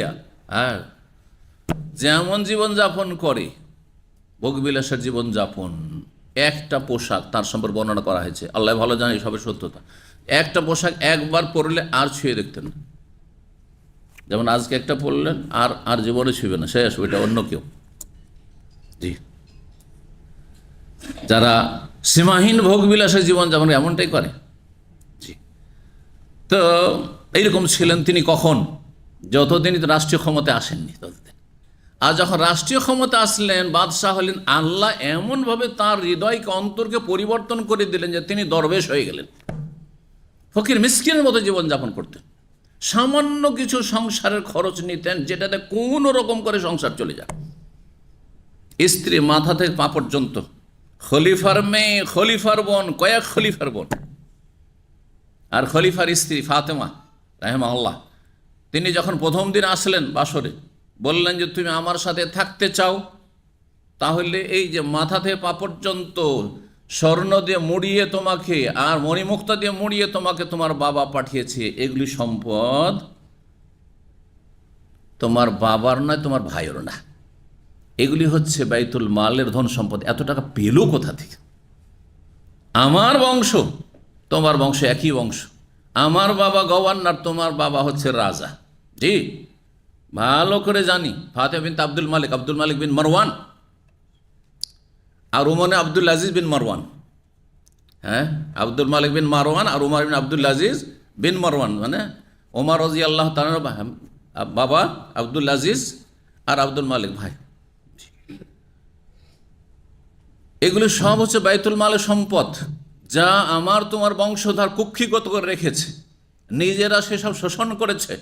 এগুলো তাদের ব্যক্তি মালিকানাধীন নয়, এগুলি হালাল রুজি নয়। সুতরাং তুমি হয় এগুলো আল্লাহর রাস্তায় মুক্ত হওয়ার জন্য দান করে এসো, যদি আমার সাথে থাকতে চাও, আর না হলে এগুলো নিয়ে তুমি বিদায় চলে যাও। কেই ঝুঁকি নিতে পারে? আজকালকার জামানায় যদি আপনার শ্বশুর বাড়ি থেকে এরকম আসে, ও দেখা দেখি না, যে দিয়েছে সে বুঝুক, জাহান্নামে যাক। হ্যাঁ, পেয়ে গেছি, কাজ হয়ে গেছে, ধন সম্পদ পেয়ে গেছি, তাই না? স্বর্ণ দানা পেয়ে গেছি, আল্লাহু আকবার। স্ত্রী বলে যেন আমি তোমাকে চাই, এসব চাই না, সব দান করে দিলাম। একমত স্বামীর সাথে দরবেশের জীবন কাটিয়েছে, আল্লাহু আকবার। এমনিতে সুবহানাল্লাহ, ওমর বিন আব্দুল আজিজ রাহিমাহুল্লাহর জীবনী পড়লে এবং মানুষ যদি সত্যি অন্তর থেকে পড়ে, তাহলে জীবনে সংশোধন হয়ে যাবে। জি, রাসূলুল্লাহ সাল্লাল্লাহু আলাইহি ওয়াসাল্লাম আমাদের যেমন উত্তম আদর্শ, আর তারপরে যদি কেউ আদর্শ থাকেন তো খোলাফায়ে রাশেদিন আবু বকর, ওমর, ওসমান, আলী, হাসান, হোসেন এবং ওমর বিন আব্দুল আজিজ রাহিমাহুমুল্লাহ জামিয়ান ওয়া রাদিয়াল্লাহু তাআলা আনহুম আজমাইন। ওমর আব্দুল আজিজ রাহিমাহুল্লাহ সম্পর্কে বলছেন ইমাম বুখারী যে তিনি গ্রহণ করতেন মিনাল মাদানি, খনিজ সম্পদ থেকে কতটা? পঞ্চমাংশ নয়। মানে হানাফি মজহাবের অনুকূলে তার আমল ছিল না, খলিফা রাশেদিন। তার বিপরীত ছিল কি? মিন কুল্লি মিয়াতাইন, 200-তে 5 টাকা নিতেন। 200 দিরহাম যদি হইতো তো 5 দিরহাম নিতেন। তার মানে কি নিতেন? কয় অংশ? 40 অংশ। 40 টাকায় 1 টাকা, তার মানে জাকাত নিতেন। তাহলে খনিজ সম্পদে কি দেবে? জাকাত দেবে। আর জাকাত হচ্ছে শতকরা 2.5 টাকা। আর যদি 5 ভাগের 1 ভাগ নেন তাহলে কত হবে শতকরা? শতকরা কত টাকা হবে? 20 টাকা, হয় না? 5 20-এ 100 না? জি, কোথায় 20 টাকা আর কোথায় হচ্ছে 2.5 টাকা। 2.5 টাকা লাগবে খনিজ সম্পদে। ওয়াকাল হাসান বসরি রাহিমাহুল্লাহ বলছেন আরেকটি মাসলা, বলছেন মা কানা মিন রিকাজিন ফি আরদিল হারবে, যদি দারুল হারব বুঝেন তো, মানে অমুসলিমদের দেশ, যাদের সাথে যুদ্ধের মতো পরিস্থিতি লেগে আছে। যদিও এখনকার জামানায় পৃথিবীকে 2 ভাগে নয় 3 ভাগে ভাগ করা হয়েছে, কিন্তু সেই আমলে 2 ভাগে ভাগ ছিল, হয় দারুল হারব না হয় দারুল ইসলাম। হয় মুসলিম দেশ, মুসলিম শাসক, ইসলামী আইনের বাস্তবায়ন হচ্ছে, আর না হলে আরেকটা হচ্ছে দারুল হারব, যাদের সাথে যেসব কাফের দেশ তাদের সাথে যুদ্ধের মতো পরিস্থিতি হয়ে রয়েছে। বিশেষ ক্ষেত্রে কোনো গোষ্ঠীর সাথে শান্তি চুক্তি হয়ে থাকে, সেটা আলাদা কথা। যেন হুদাইবিয়ার সন্ধি হয়েছিল মক্কার কাফেরদের সাথে সীমিত সময়ের জন্য, তারপরে আবার তারাই কাফেররাই গাদ্দারি করলো, আর তারপরে তখন চুক্তি ভঙ্গ হয়ে গেল যখন তারা গাদ্দারি করলো। বর্তমানে দারুল ইসলাম আর দারুল হারব এটা শুধু বলা যাবে না, বরং কিছু কিছু দেশ আছে, বরং অধিকাংশ দেশ আছে যারা দারুল ইসলাম নয় আর দারুল হারবও নয়, তারা হচ্ছে দারুস সিলম মানে শান্তি, মানে শান্তি। তাদের সাথে একটা শান্তি চুক্তি রয়েছে, কূটনৈতিক সম্পর্ক, যেটাকে আজকালকার ভাষায় কি বলা হচ্ছে? কূটনৈতিক সম্পর্ক। জি, বিশ্বের একটা কূটনৈতিক সম্পর্ক আছে যে আমরাও শান্তিতে থাকবো, তোমরাও শান্তি থাকবো, কেউ কোনো দেশের ওপর আক্রমণ করে দেবে না। হ্যাঁ, যে ইত্যাদি। তো তাহলে অধিকাংশ অমুসলিম দেশগুলি এইরকম, দারুসিলম, দারুল ইসলামও না আর দারুল হার্ব না। দারুল হার্ব কোন দেশটাকে বলবেন? কাফেরদের যেই দেশের শাসকের নেতৃত্বে সেই দেশ এবং সেই দেশের কাফের জনগণ মুসলিমদের উপর আক্রমণ চালাচ্ছে, মুসলিমদেরকে মারছে। বলা যায় যে ইসরায়েল হচ্ছে দারুল হার্ব, ইসরায়েল হচ্ছে মুসলিমদের জন্য দারুল হার্ব। সেটা কারণ মুসলিমদেরকে মারছে, ইসলামের কারণে মারছে রাষ্ট্রীয়ভাবে। ব্যক্তি পর্যায়ে যে কোনো জায়গায় মানুষের আক্রমণ হয়ে যেতে পারে। যে ব্যক্তি পর্যায়ে কোনো জায়গাতে কিছু লোকের আক্রমণ করে দিল, তার মানে যদি প্রশাসন সেটাকে সমর্থন না করে, স্বীকৃতি না দেয়, তাহলে সেটা দারুল হার্ব নয়। আশা করি বুঝছেন। তো যাই হোক, ফিরে আসি। বলছেন হাসান বাসরি রাহিমাহুল্লাহ, তাবেই, মা কানা মিন রিকাজিন ফি আরদিল হারবে, দারুল হারবে অমুসলিম দেশে যদি পুঁতে রাখা ধন সম্পদ পাওয়া যায়, ফাফিহিল খুমুস, তাতে পঞ্চম অংশ। কারণ এতে সম্ভাবনা বেশি যে এটা কাদের পুঁতে রাখা? কাফেরদের, অমুসলিমদের পুঁতে রাখা। ওমা কানা ফি আরদি সিলমে, আর মুসলিম ভূমিতে, মুসলিম দেশে যদি পুঁতে রাখা সম্পদ পাওয়া যায়, তাহলে ফাফিহি যাকাত, সেটা পেলেন, আর তারপরে মালিক পেলেন না। মালিক পেলে খোঁজ করবেন, 1 বছর ঘোষণা করবেন যে কেউ আছে নাকি, আমি এরকম জিনিস পেয়েছি। লোকটা হারিয়ে যাওয়া বস্তু পেলেন না, তাহলে আপনি মালিক হলেন, তাহলে কি দিতে হবে? জাকাত দিতে হবে। ফাফিহি জাকাতাতে জাকাত রয়েছে। বলছেন তারপর ওয়াইন ওয়াজাদ তার লোকতা ফি আরদিল আদুবে, দুশ্মনদের দেশে, মানে অমুসলিম কাফেরদের দেশে যদি কোনো হারিয়ে যাওয়া বস্তু তুমি পাও, আর রেফা, তাহলে ঘোষণা করো। কোথাও পড়ে পেলেন কোনো কিছু, একটা কারো মোবাইল পড়ে পেলেন অমুসলিম দেশে কোথাও বেড়াতে গিয়ে, তাহলে ঘোষণা করো। ওয়াইন কানা মিনাল আদুবে, আর যদি তুমি নিশ্চিত হও যে সেটা শত্রুর, সেটা হারিয়ে যাওয়া বস্তু নয়, বরং সেটা শত্রুর, সেটা অর্জিত হয়েছে, হাসিল হয়েছে, ফাফিহাল খুমুস, তাতে পঞ্চম অংশ, সেটা গনিমতের মতো। ওয়াকালা বাদুন্নাস, এই প্রথম ইমাম বুখারী রাহিমাহুল্লাহ তার কিতাবে বাদুন্নাস শব্দটি ব্যবহার করছেন এবং তার ব্যাখ্যা করছি। বাজুন্নাস মানে, বাজ মানে কতিপয়, কিছু, আর নাস মানে মানুষ, লোক। কিছু লোক এইরকম বলেছেন, কিছু মানুষ এইরকম বলেছেন। বাজুল উলামা বলেননি, কিন্তু লক্ষণীয়। কি বলেছেন? বাজুন্নাস। তার মানে ইমাম বুখারী রাহিমাহুল্লাহ তাদের কোরআন এবং হাদিস চর্চা করা, দলিলকে গুরুত্ব দেওয়ার ক্ষেত্রে অনীহার কারণে অথবা দুর্বলতার কারণে তাদেরকে ওলামা বলেও গণ্য করেননি, তাদেরকে বলছেন বাজুন্নাস। কিছু মানুষ এইরকম ফতোয়া দিয়ে থাকে। যেমন আমরা আজকাল যখন ভুলভাল উদ্ভট ফতোয়া দেয় এক শ্রেণীর কথিত আলেম, তখন তাদেরকে আলেম বলি না, এরা আলেমই নয়, কি বলি? বক্তা। কারণ আজকাল আমাদের মূর্খ জনগণ অধিকাংশ সমাজে তারা বক্তাকে আলেমের ওপর প্রাধান্য দিয়ে থাকে, যার ফলে বক্তা ভুলভাল যাই ফতোয়া দেয় ও চোখ বন্ধ করে, না না না, আমার হুজুরকে বলা ঠিক বলেছে, হ্যাঁ আমার শেখ ঠিক বলেছে, অথচ তোমার শেখের কোরআন হাদিসের কোনো জ্ঞান পর্যন্ত নেই, ফিকহ পর্যন্ত নেই। জি, উদ্ভট কথাবার্তা ফতোয়া দিচ্ছে, তো পরোয়াই করে না যে না সালাফরা কি বলেছেন, আর তারপরে সালাফি ওলামারা কি বলেছেন। 20 শতাব্দীর শেখ বাজ, ইবনে উসাইমিন, তাদের এলমের কোনো চর্চাই করে না তারা। ইবনে তাইমিয়া রাহিমাহুল্লাহ এলমের কোনো চর্চাই করে না, তার কোনো জ্ঞান নেই, আর একটা হাদিসের তর্জমা করে ফতোয়া দিয়ে দিলে, আর আপনার কাছে বিশাল ফতোয়া হয়ে গেছে। অথচ উদ্ভট ফতোয়া, সালাফি আলেমরা কেউই ফতোয়া দেয় না বিশ্বে। আরব বিশ্বে এইরকম ফতোয়ার কথা যদি বলে, কিছু বাঙালি সমাজে সহি আকীদার নাম দিয়ে এমন এমন ফতোয়া রয়েছে, যদি আরব আলেমরা জানে তো বড় হাস্যকর হয়ে যাবে, আমাদের জন্য বড় লাঞ্ছনের কারণ হয়ে যাবে এগুলো। আল্লাহ হেফাজত করে এইসব ফতোয়া থেকে। যার ফলে যে সালাফিয়াতের নামে আজকাল কিছু উদ্ভট ফতোয়া চলছে, সতর্ক সাবধান। আমি মাঝে মাঝে ইশারা ইঙ্গিতে করি, আল্লাহ যেন সতর্ক হওয়ার তৌফিক দান করে। অন্ধভক্তি বর্জন করবেন, অন্ধভক্তি থেকে মুক্ত হয়ে আপনি মজহাবের অন্ধভক্তি ছাড়লেন। আপনি নিজেকে হানাফিও বলছেন না, শাফিও বলছেন না, মালিকও বলছেন না, আর হাম্বেলিও বলছেন না, আর তাদের চাইতে কত ছোট একটা বক্তা, আর তার উদ্ভট ফতোয়ার আপনি অন্ধ অনুসরণ করছেন আর ডিফেন্স করছেন কেন? এতটুকু জ্ঞান নেই? আল্লাহ বুঝার তৌফিক দান করুন। তো ওয়াকালা বাজুন্নাস, কিছু লোকেরা বলেছেন, কিছু লোক বলতে তিনি উদ্দেশ্য করেছেন কাকে বা কাদেরকে? উদ্দেশ্য করেছেন আহলে কুফাকে।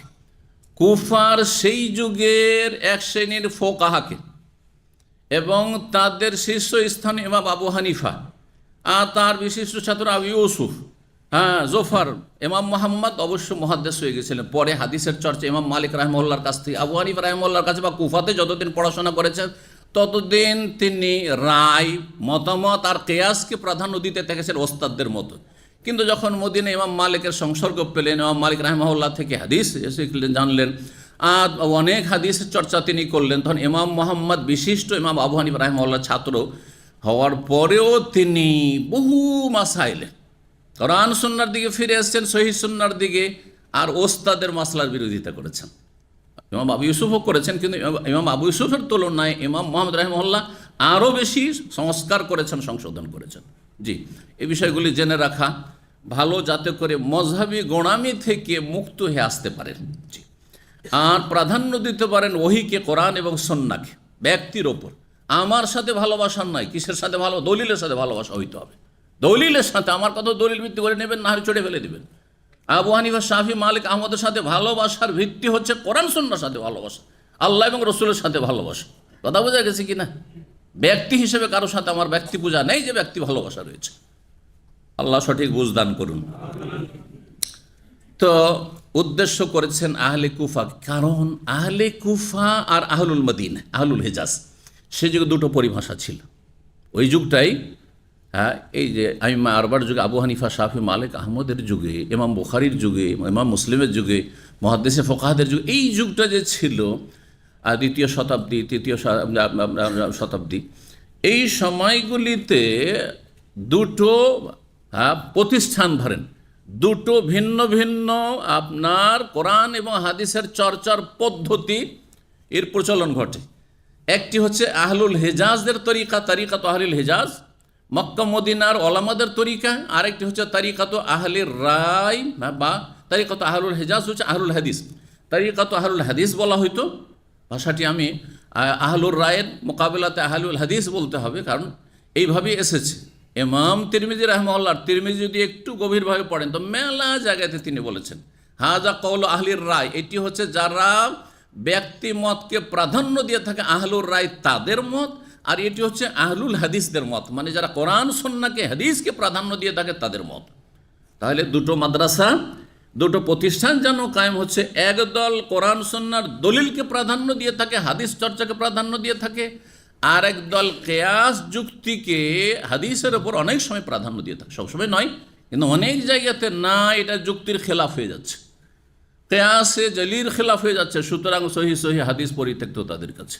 অথবা হাদিসের চর্চা নেই, হাদিসের জন্য সফর নাই, শুধু যুক্তি দিয়েই যুক্তি দিয়েই ফতুয়া দেওয়া, যার ফলে যখন হাদিসের চর্চা অনেক বেশি হইতে লাগলো তখন হাদিস বিরোধী অনেক ফতুয়া হয়ে গেল, হাদিস বিরোধী অনেক ফতুয়া হয়ে গেল। তো ইমাম বুখারী রাহিমাহুল্লাহর জামানায় তখন তিনি দেখলেন যে এরা তো সহি সহি হাদিসের খেলাফ তারা ফতুয়া দিয়ে থাকে। রেকাজ মানে আসলে মাটিতে পুঁতে রাখা সম্পদ, যেটা কাফেরদের পুঁতে রাখা সম্পদ, কিন্তু খনিজ সম্পদকে রেকাজ বলে ফতুয়া, যে আবু হানিফা রাহিমাহুল্লাহ এবং তার যারা শিষ্য তাদের এই ফতুয়া ভুল ফতুয়া, যার ফলে তিনি তাদের সম্পর্কে বলছেন ওয়াকালা বাজুন নাস, আর কিছু লোকেরা বলেছেন আল মাদেন ও রেকাজুন। এখানে প্রথম তিনি বাজুন নাস প্রয়োগ করেছেন, আবার বলছি। আর কিছু কিছু অধ্যায় আছে, আগামীতে বিভিন্ন অধ্যায় আসবে, আর বিশেষ করে দুটো অধ্যায়, কিতাবুল হেয়াল আর কিতাবুল ইকরাহ। যারা মাদ্রাসা পড়বেন, বুখারী পড়বেন, তাদের এই কথাগুলি জেনে রাখলে ফায়দা হবে এই নলেজে, এবং এমনিতে সাধারণ মানুষের। কিতাবুল হেয়াল, হিলার বহু বচন। হানাফি মযহাবে কিন্তু মেলা হিল্লা আছে, হারামকে হালাল করার কি আছে, হিল্লার ফতোয়া আছে। তার মধ্যে একটা বিয়ের, হিল্লার বিয়ে, ওটা তো আপনারা জানছেন। ব্যবসা বাণিজ্যে একটা ব্যবসা হারাম, এই দিক দিয়ে গেলে হারাম, এই দিক দিয়ে গেলে হালাল, ওই দিক দিয়ে ঢুকলে এসে হালাল, এগুলো হিল্লা, বুঝতে পেরেছেন? এই পদ্ধতিতে গেলে তো হিলা শারঈয়া যদি শরীয়ত সমর্থন করে তাহলে তো ঠিক আছে, কিন্তু শরীয়ত যদি সমর্থন না করে তাহলে সে হিলা গায়র শারিয়া, না জায়েজ হিলা। জি, আর এ কিতাবুল হেয়াল একটি অধ্যায় কায়েম করেছেন পর্ব, আর একটি হচ্ছে কিতাবুল ইকরাহ, মানে কোনো কাজের ক্ষেত্রে কাউকে জবরদস্তি করা। এইসব বিষয়গুলি ইনশাআল্লাহ তাআলা আল্লাহ যদি তৌফিক দেন সহিহ বুখারী পূর্ণ করার, আল্লাহ যেন তৌফিক দান করে, দোয়া করেন, তাহলে আসবে। আর যারা থাকবেন শুনবেন, অথবা যেখান থেকে আল্লাহ রব্বুল কবুল করুন, আল্লাহ যেন কবুল করেন আর আমাদের জন্য, যে আল্লাহ সহিহ বুখারী আমরা যেন শেষ করতে পারি, রব্বুল আলামিন তৌফিক দান করেন, সময়ে বরকত দান করেন।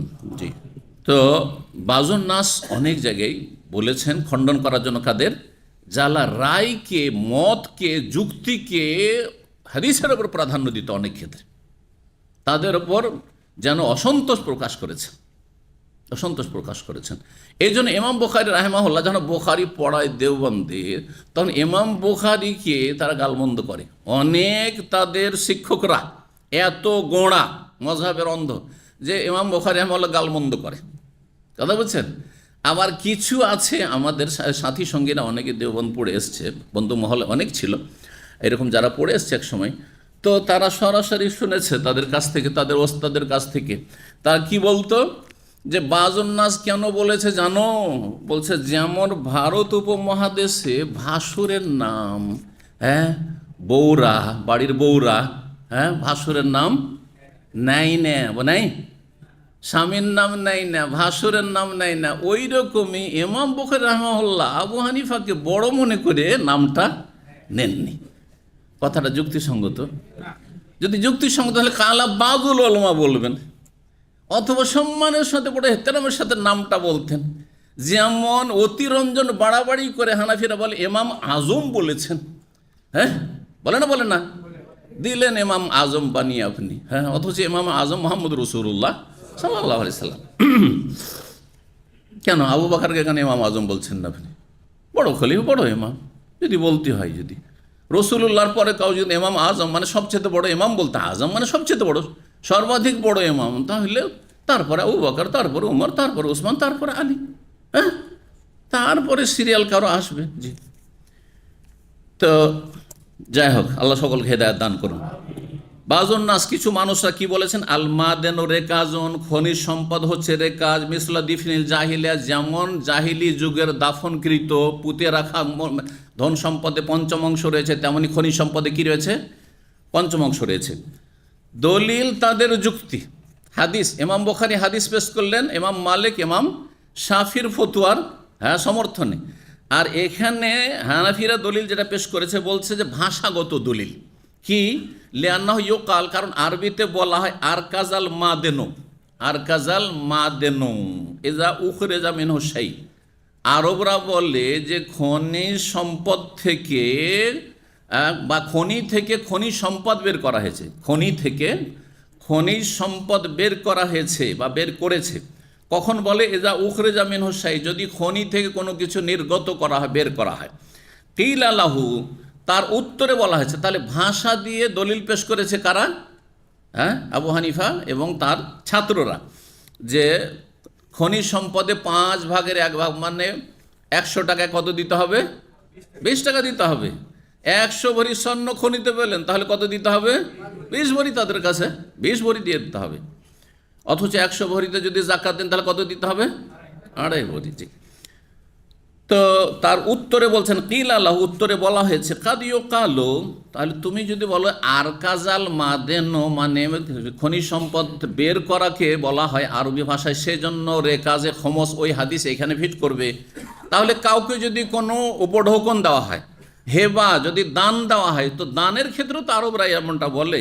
এইরকম কেউ যদি ব্যবসা বাণিজ্য করে প্রচুর লাভ করতে পারে, খুব বেশি পরিমাণ লাভ করতে পারে, সেই ক্ষেত্রে আরবরা আর কাজা শব্দ ব্যবহার করে, তাহলে বেশি লাভবান। ধরেন একটা ব্যবসা শুরু করলেন 1 লাখ টাকা দিয়ে, আর বছর শেষ হয়নি আপনি 50 লাখ টাকার মালিক, হ্যাঁ, 20 লাখ টাকা, 30 লাখ টাকার মালিক, অনেক টাকার মালিক, রাতারাতি বড় লোক। এই ক্ষেত্রে তো আরবরা আর কাজা শব্দ ব্যবহার, তো ওতেও কি পঞ্চম অংশ নেবেন নাকি? বোঝা গেছে?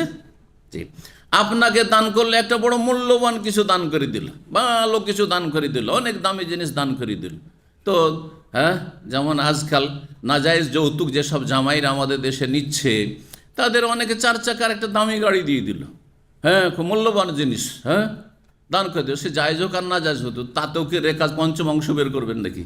হ্যাঁ, তো বলছেন কাদিও কাল কিলা লাহু, উত্তরে বলা হয়েছে যে কাদিও কাল লিমান ওহেব আল্লাহ হোসেন, কাউকে যদি কোনো কিছু দান করা হয়, আওরা বিহারি বাহান কাসিয়ান, অথবা খুব বেশি লাভবান যদি ব্যবসায় হয়, আও কাসরা সামারোহ, এমনকি কারো যদি গাছের ফলন খুব বেশি হয়, আম বাগানে প্রচুর ফল হয়েছে, খেজুর বাগানে প্রচুর ফলন হয়েছে, তাহলে সেই সব ক্ষেত্রে এই তিনটি ক্ষেত্র আর কাজটা তুমি বড়ই লাভবান হয়েছো, আর তোমার গাছের ফলন খুব বেশি হয়েছে, বাগানের ফলন খুব বেশি হয়েছে ইত্যাদি এসব বলা হয়।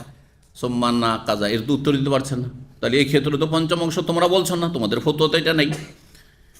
তারপরে আরেকটি মাসলা বলছেন যে হানাফি মাজহাবে আছে, কেউ ধরেন কি পেল, পুঁতে রাখা সম্পদ বা খনির কথা, কারণ খনিতে তো ইখতিলাফ, পুঁতে রাখা সম্পদে তো ইখতিলাফ নেই, ওদের পঞ্চম অংশ হানাফি মযহাবও আছে, অন্য মযহাবও আছে, ঠিক না?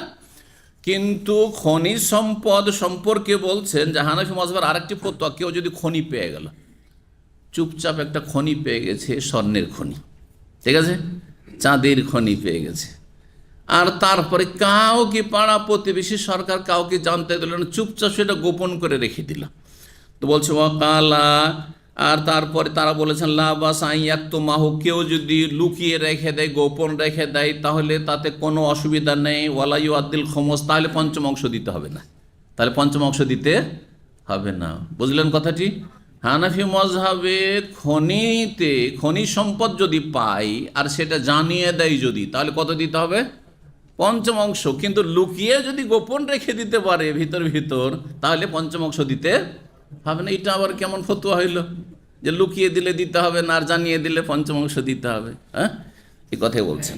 এক কথায় তাদের ফতোয়া আর অপনোদন করছেন এবং ফতোয়া তাদের ভুল, এ কথা তিনি বলতে চাইছেন। 1499 নম্বর হাদিস বর্ণনা করেছেন আবু হুরায়রা রাদিয়াল্লাহু তাআলা আনহু, বলছেন আন্না রাসূলুল্লাহ সাল্লাল্লাহু আলাইহি ওয়াসাল্লাম বলছেন আল আজমা ও জুবারুন, আজমা আজমি থেকে, আজমি বলা হয় এক আজমি কাকে বলা হয় জানেন? অনারব। মাশাআল্লাহ, আজকালকার ভাষা হচ্ছে অনারবকে বলা হয় আজমি, আর আরবির বিপরীত। আর আজমার শাব্দিক অর্থ মূলত হচ্ছে বোবা, যে কথা বলতে পারেন না, বাকশক্তি যার নাই, তাকে কি বলা হয়? হ্যাঁ, আজামি বলা হয়। তো আরবরা অনারবদেরকে মনে করতো যে আরবি বলতে পারে না, তার মানে এরা সেম বোবা, যার ফলে আজমি নামটি পড়েছে প্রাচীন যুগ থেকে। জি, কারণ আরবদের মধ্যে তো একটা গর্ব ছিল যে আমরা আরবি ভাষাভাষী। জি, আর ভাষাগত জাতীয়তা আল্লাহ হেফাজত করে থেকে সব জাতির মধ্যে আছে, ইল্লা মান রাহিমাল্লাহ। যদি আল্লাহর ভয় ভীতি থাকে তাহলে সেটা ভিন্ন বিষয়, আল্লাহ হেফাজত করেন এসব থেকে। তো আল আজমা এখানে বলা হয়েছে, বোবাকেও বলা হয়নি। যখন বোবা আরবি ভাষায় আজমি মানে বোবা, আর গবাদি পশু গরু ছাগল উট এগুলি বাকশক্তিহীন, বাকশক্তি নেই, কথা বলতে পারে না, সেই জন্য এখানে উদ্দেশ্য হচ্ছে আজমা মানে গৃহপালিত পশু। তো হাদিসের অর্থ হচ্ছে আল আজমাও জুবারুন, কারো গৃহপালিত পশু যদি কোনো কূপে পড়ে, কোনো গর্তে পড়ে, আপনার পুকুর খনন করা আছে বা আপনার কুয়া খোদাই করে আছে, আর তাতে গিয়ে কোনো গ্রামের কোনো লোকের একটা গরু বকরি ছাগল পড়ে মরে গেল, তাহলে সেই বকরি ছাগলের মালিক যদি বলে যে না, ক্ষতিপূরণ দিতে হবে, হ্যাঁ না, জোবারুন, কোনো দণ্ড লাগবে না, তোমার গরু তোমাকে বেঁধে রাখতে হবে, তোমার বকরি তোমাকে বেঁধে রাখতে হবে, আর যার কূপ সে পানি খাওয়ার জন্য রেখেছে, তোমার বকরি ছাগল মারার জন্য রাখেনি। জি, ওয়াল বীর জোবারুন, এইরকমই কূপ, আজমা জোবারুন, যে কোনো জায়গায় কারো জমিতে গিয়ে মরে গেল বা কিছু হলো, আর ওয়াল বীর জোবারুন, কোনো একটা কূপ আছে আর সেই কূপ থেকে মানুষ পানি খাচ্ছে, কিন্তু কূপের পাট বাঁধা থাকতে হবে। কূপের পাট বলি আমরা, আপনি কি বলেন? প্রাচীর, পাট, এই পাট বাঁধা থাকতে হবে। কূপের পাট বাঁধা নেই, সমতল হয়ে আছে, আর ছোট বাচ্চাও বুঝতে পারেনি আর গিয়ে পড়ে গেছে, তাহলে তো ক্ষতিপূরণ দিতে হবে, কারণ এটা তুমি অন্যায় কাজ করেছে। কূপ বাঁধা আছে, তারপরেও গ্রামের একটা বাচ্চা গিয়ে কুয়াতে যদি ঝাঁপ দিয়ে পড়ে যায়, তাহলে সে কুয়ার মালিককে ক্ষতিপূরণ দিতে হবে? তার বিরুদ্ধে কেস করলে চলবে না? কোনো ক্ষতি করেনি, সে পাট বেঁধে রেখেছে, পানি খাওয়ার জন্য রেখেছে, তাহলে তোমার ছেলে মেয়েকে সামলে রাখতে হবে, তোমাকে বাচ্চাদেরকে। অল বীর জোবারণ, কূপের ক্ষেত্রে কোনো দণ্ড নেই। অল মাদেন জোবারণ, খনিতে কাজ করতে গিয়ে যদি কেউ মারা যায় তাহলে তার কোনো দণ্ড নেই। অফির রেকাজে আল খমস, আর পুঁতে রাখা, জমিনে পুঁতে রাখা সম্পদে পঞ্চম অংশ রয়েছে। তাহলে বোঝা গেল যে খনির বিধান আর রেকাজের বিধান ভিন্ন ভিন্ন নবী সাল্লাল্লাহু আলাইহি ওয়াসাল্লামের কাছে। যদি একই হইতো তাহলে দুটোকে একসাথে করে বলতেন নবী সাল্লাল্লাহু আলাইহি ওয়াসাল্লাম যে দুটোতে খমস আছে, অফিল মাদেনে অফিল রেকাজ আল খমস বলতেন, তাই না? বা রেকাজ হুয়াল মাদেন, রেকাজ হচ্ছে মাদেন, এই কথা বলতেন, বলেননি নবী সাল্লাল্লাহু আলাইহি ওয়াসাল্লাম। 67 নম্বর অধ্যায় বাবু কৌলিল্লাহ তাআলা, এই অধ্যায় হচ্ছে মহান আল্লাহর বাণীর তাফসীর সম্পর্কে। ওয়াল আমিলিনা আলাইহা, সূরা তওবার আয়াত নম্বর 60 যে 8 শ্রেণীর মানুষকে আল্লাহ যাকাত দিতে বলেছেন, তার একটি হচ্ছে ওয়াল আমিলিনা আলাইহা, যারা যাকাত আদায়কারী হবে, যাকাত আদায়ের জন্য যারা মেহনত পরিশ্রম করবে, জি শ্রম দেবে, এই একটি অধ্যায়ের তফসির। আর ওয়া মুহাসাবাতিল মুসাদ্দিকিন মাল ইমাম, যিনি শাসক, ইমাম মানে এখানে দেশের ইমাম, মানে শাসক কি করবেন, যারা যাকাত আদায়কারী, চাঁদা আদায়কারী, তাদের হিসাব নেবেন। এই নয় যে তার উপরে ছেড়ে দিয়েছে, কত টাকা আদায় করলে মাদ্রাসার আদায়কারী আদায় করে আমি এত টাকা আদায় করলাম, যা ইচ্ছা হলো হাত তোলা দিয়ে দিল, আর বাকিটা কোনো হিসাব নিকাশ দিল না, তার চেকও দেখালো না, না চলবে না, হিসাব নেবে। সরকার কি করবে, হিসাব নেবে। প্রতিষ্ঠান যে আদায় করতে পাঠিয়েছে এক এক করে হিসাব নেবে, যে কোনখানে কত টাকা আদায় করলে, কোথায় লেখা আছে দেখো, জি। আর যদি তারপরও খেয়ানত করে তো রবের কাছে ধরা খাবে, জি। 1500 নম্বর হাদিস বর্ণনা করছেন আবু হুমায়দ সাঈদী রাদিয়াল্লাহু তাআলা আনহু, বলছেন ইস্তামাল রাসূল রাজুলান মিনাল আসাদ, রাসূলুল্লাহ সাল্লাল্লাহু আলাইহি ওয়াসাল্লাম আসাদ গোত্রের জনৈক ব্যক্তিকে কি করলেন, তিনি আদায়কারী হিসাবে নিযুক্ত করলেন আলা সাদাকাতে বনি সুলাইম, বানু সুলাইম বংশের যাকাত আদায়ের জন্য। বানু সুলাইম বংশ এক এলাকায় বসবাস করে মদিনার বাইরে, তাদের এলাকার জন্য প্রেরণ করলেন যে যাও তুমি যাকাত আদায় করে নিয়ে এসো সেই এলাকা থেকে। তার নাম ছিল ইবনুল লুতবিয়া, ইবনুল লুতবিয়া, ইউদআ ইবনুল লুতবিয়া, তাকে ইবনুল লুতবিয়া বলে ডাকা হইতো। ফালাম্মা যা, যখন এই লোকটি যাকাত আদায় করে আসলো, হাসাবাহু রাসূলুল্লাহ সাল্লাল্লাহু আলাইহি ওয়াসাল্লাম তার হিসাব নিয়েছেন এক এক করে, যে হিসাব দাও যে কতটা কি আদায় করে নিয়েছ। তাহলে হিসাব নেওয়ার অধিকার সরকারের বা সরকারের প্রতিনিধির অথবা প্রতিষ্ঠানের রয়েছে। কথা বললে হবে না যে আমি কি আদায় করেছে না আদায় করেছি ওটা দেখার বিষয় নয়, বাস আমি এত টাকা এনে দিয়ে দিলাম, না চলবে না, দিতে হবে, তোমাকে হিসাব দিতে হবে। তো এই হাদিস সহিহ বুখারীতে আরও এক জায়গায় 6464 সেখানে বিস্তারিত এসেছে, আর 925 নম্বরে আর এর আগে একবার এসছে, খুব সংক্ষেপে সেখানে এসছে। সহিহ মুসলিমে 3413 নম্বরে এই হাদিসটি এসছে, সেখানে বিস্তারিত এসছে। ঘটনা কারো জানা আছে এ সম্পর্কে? বিভিন্ন আলোচনায় বলেছি আমানত খেয়ানত সম্পর্কে, বিশেষ করে রাষ্ট্রীয় সম্পদ অথবা কোনো প্রতিষ্ঠান মাদ্রাসার সম্পদ, যে বিভিন্ন রকমের খেয়ানত সম্পদ, সে সম্পর্কে হাদিসটি খুব উল্লেখযোগ্য। নবী সাল্লাল্লাহু আলাইহি ওয়াসাল্লাম এই লোকটিকে যাকাত আদায় করার জন্য পাঠালেন। যাকাত আদায় করে যখন মদিনা ফিরে আসলো, আসার পরে বলছে যে এইগুলো হচ্ছে আপনাদের, এইগুলো যাকাত, আর এইটা যেটা আছে এটা আমাকে উহদি আলী, আমাকে উপঢৌকন দেওয়া হয়েছে। নবী সাল্লাল্লাহু আলাইহি ওয়াসাল্লাম শুধু তাকে বললেন না, আরও সবাইকে সতর্ক করার জন্য সালাতের পরে খুতবায় বক্তব্যে দাঁড়ালেন আর ভাষণ দিলেন, বললেন যে কিছু কিছু লোকেরা এমন আছে, নাম ধরতেন না নবী সাল্লাল্লাহু আলাইহি ওয়াসাল্লাম, কারণ সে তো অপদস্থ লাঞ্ছিত হবে। যতক্ষণ নাম ধরা জরুরি না হয় নাম ধরতেন না, নাম না ধরে যদি সংশোধন হয় তো এটাই ভালো, কিন্তু নাম ধরা যদি নাম ধরা ছাড়া মানুষের সংশোধন না হয়, বুঝতে না পারে, তাহলে নাম ধরা জরুরি। তখন সব ক্ষেত্রে নাম ধরা যাবে না, এই ফর্মুলাও কিন্তু ভুল। জি। তো নবী সাল্লাল্লাহু আলাইহি ওয়াসাল্লাম বললেন যে কিছু কিছু লোকের এমন আছে যাদেরকে আদায় করতে পাঠায় আমি, তাকে তার পারিশ্রমিক তাকে দেওয়া হয়, তার জন্য পারিশ্রমিক তার আছে। আর তারপরে সে এসে বলে যে এইটা আপনাদের বাইতুল মাল, আর এটা হচ্ছে আমাকে উপঢৌকন দেওয়া হয়েছে, উপঢৌকন দেওয়া হয়েছে, এই মোবাইল আমাকে দেওয়া হয়েছে, তো এই আমাকে দেওয়া হয়েছে, এইটা আমার। কি বললেন, ফাহাল্লা জালাসি ফাইতে আবি উম্মিহি, সে তার বাবার বাড়িতে মায়ের ঘরে গিয়ে কোনাতে বসে থাক, তাকে কে হাদিয়া দিতে আসে দেখুক তো দেখি, দেবে কেউ? দেবে?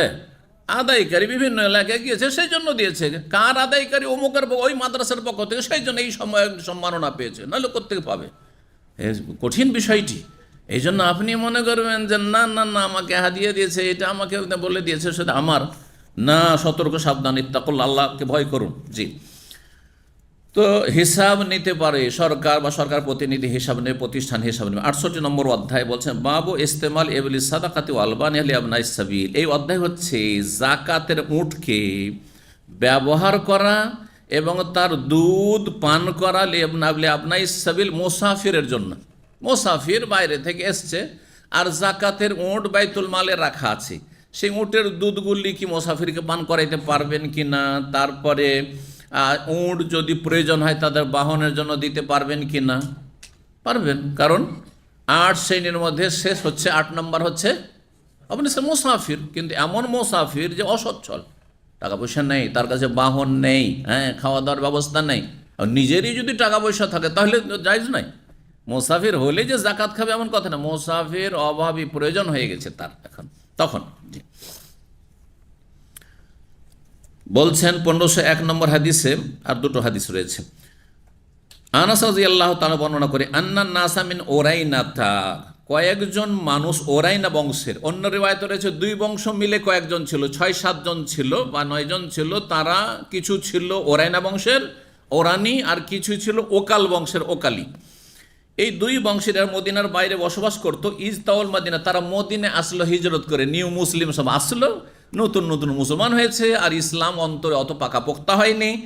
আসার পরে মদিনার আবহাওয়া প্রথম দিকে এত খারাপ ছিল যে বাইরে অসুস্থ হয়ে যেত, যে বাইরে থেকে আসতো অসুস্থ হয়ে যেত। এমনকি নবী সাল্লাল্লাহু আলাইহি ওয়াসাল্লাম যখন আবু বকর আর উমর, বেলাল এরা সব হিজরত করে আসলেন, আবু বকর অসুস্থ হয়ে জ্বর ভুগছেন, বেলাল রাদিয়াল্লাহু তাআলা জ্বরে পড়ে আছেন, শরীর খারাপ হয়ে যাচ্ছে, পাতলা পায়খানা ধরে নিয়েছে, আবহাওয়া এত খারাপ মদিনা। নবী সাল্লাল্লাহু আলাইহি ওয়াসাল্লাম দোয়া করলেন যে আল্লাহ তুমি আল্লাহ হাব্বিব ইলাইনাল মদিনা, আল্লাহ আমাদের জন্য মদিনাকে প্রিয় বানিয়ে দাও।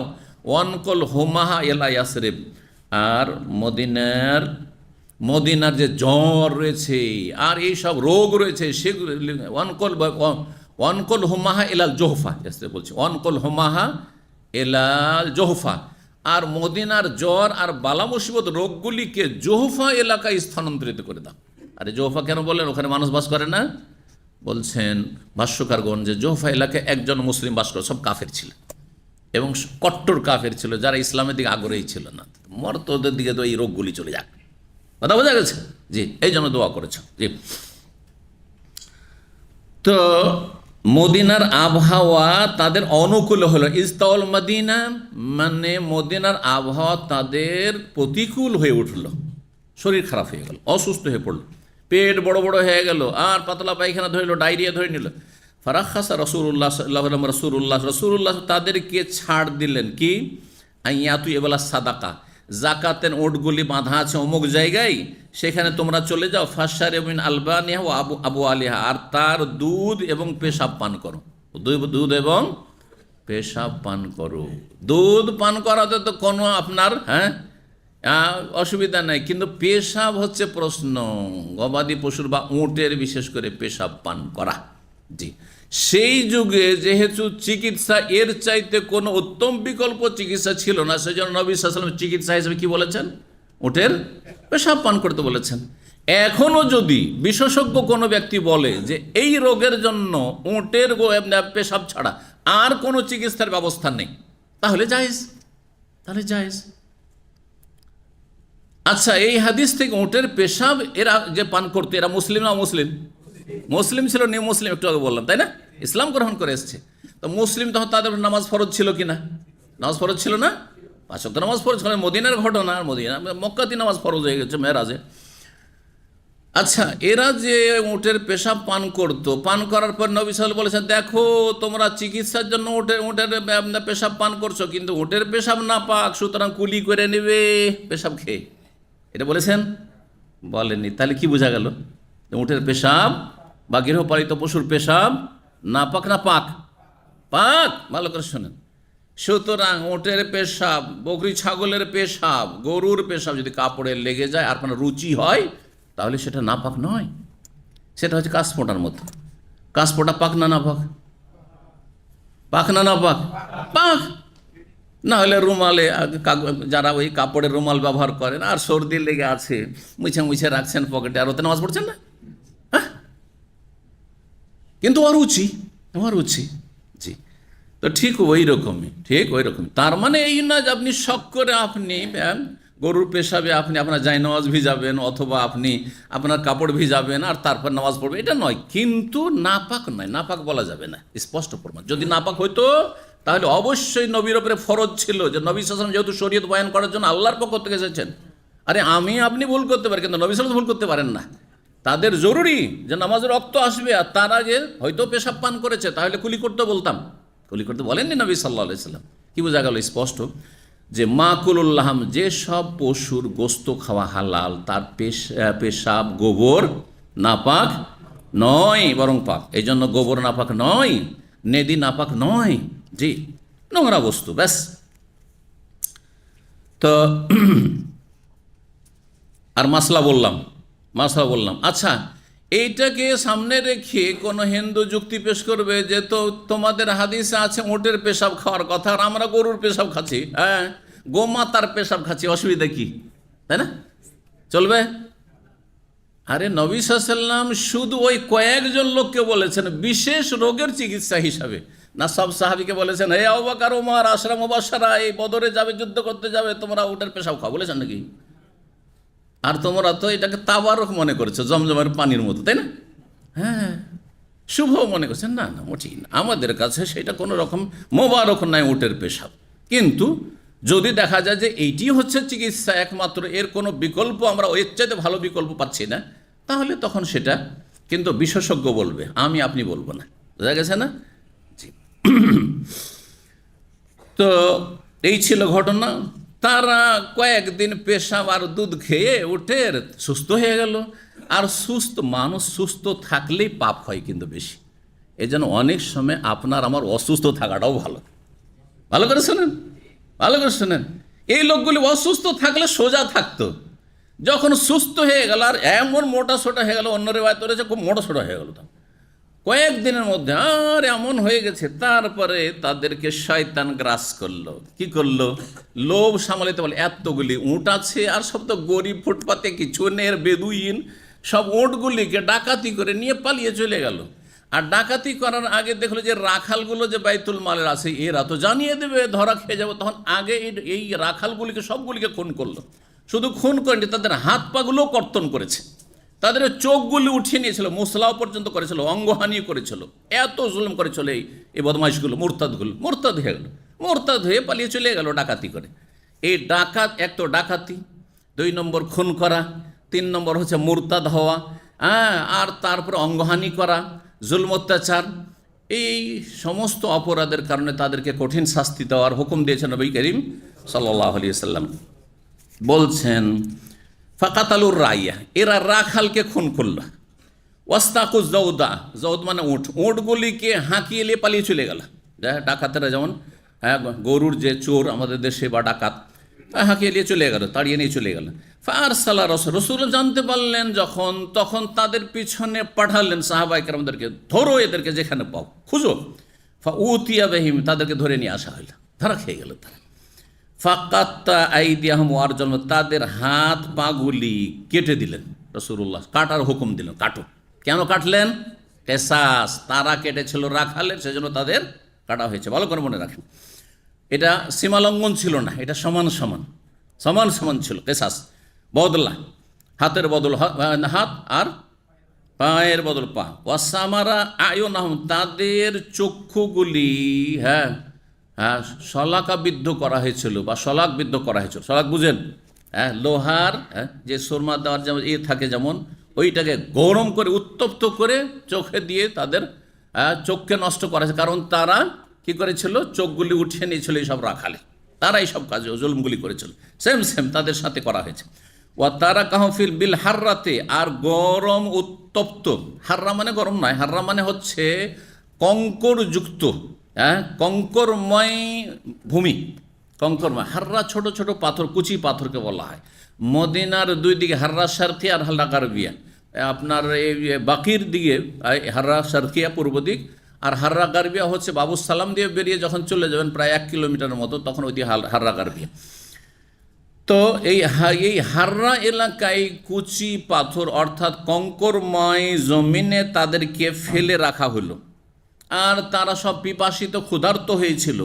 সুতরাং এই অবস্থায় পানির জন্য তারা ইয়াউদ্দুন আল হেজারা, পাথরকে দাঁত দিয়ে তারা চুষছিল বা কামড় দিচ্ছিল। ইয়াউদ্দু মানে হচ্ছে দাঁতের কামড় দেওয়া। ইয়াউমা ইয়াউদ্দু যালিমু আলা ইয়াদাইহি, ইয়াকুল ইয়া লাইতানি ইত্তাখাযতু মা'আর রাসূলি সাবিলা, সূরা ফুরকান আল্লাহ বলেছে। আদা মানে দাঁতে আঙ্গুল কামড়ানো। ইয়াউদ্দুনাল হেজারা, এইসব শাস্তিগুলো কেন দিয়েছিলেন রাসূলুল্লাহ সাল্লাল্লাহু আলাইহি ওয়াসাল্লাম, দেওয়ার হুকুম দিয়েছিলেন? কারণ তারা এইরকমই জুলম অত্যাচার সীমা লঙ্ঘন কার সাথে করেছিল? এই বাইতুল মালের রাখালদের সাথে, যারা মুসলিম ছিল তাদের সাথে করেছিল। এদের ওপর যে দণ্ডবিধান কায়েম করে সেটি ছিল সূরা মায়েদার আয়াত 33-এর দণ্ডবিধান। মহান আল্লাহ তাতে কি বলেছেন? এটিকে বলা আয়াতুল হেরাবা বা মুহারাবা। যারা বিদ্রোহী, যারা এই রকমের ডাকাত এবং খুনি, তাদের শাস্তি সম্পর্কে আল্লাহ বলেছেন, ইন্নামা জাযাউল্লাযিনা ইউহারিবুনাল্লাহ ওয়া রাসূলাহু ওয়া ইয়াসআউনা ফিল আরদি ফাসাদান আন ইউকাত্তালু আও ইউসাল্লাবু আও তুকাত্তা আইদিহিম ওয়া আরজুলুহুম মিন খিলাফিন আও ইউনফাউ মিনাল আরদ। 4 রকম শাস্তির কথা আল্লাহ বলেছেন। আয়াতের সংক্ষিপ্ত তরজমা বলে দিই, ইন্নামা জাযাউল্লাযিনা ইউহারিবুনাল্লাহ ওয়া রাসূলাহু, নিঃসন্দেহে ওদের শাস্তি, জাযা বদলা, আল্লাযিনা ইউহারিবুনাল্লাহ ওয়া রাসূলাহু, যারা আল্লাহ এবং রাসূলের বিরুদ্ধে বিদ্রোহ ঘোষণা করে, যুদ্ধের ঘোষণা করে, ওয়া ইয়াসআউনা ফিল আরদি ফাসাদান, আর আল্লাহর জমিনে তারা কি করে? বিপর্যয় সৃষ্টি করে, বিশৃঙ্খলা সৃষ্টি করে, ফাসাদ সৃষ্টি করে। তাদের পানিশমেন্ট হচ্ছে 4টার মধ্যে কোনো একটি বা একাধিক, যেমনটা শাসক চাইবে। আই ইউকাত্তালু, তাদেরকে হত্যা করা হবে। তাদের কি করা হবে? হত্যা করা হবে, একটি শাস্তি।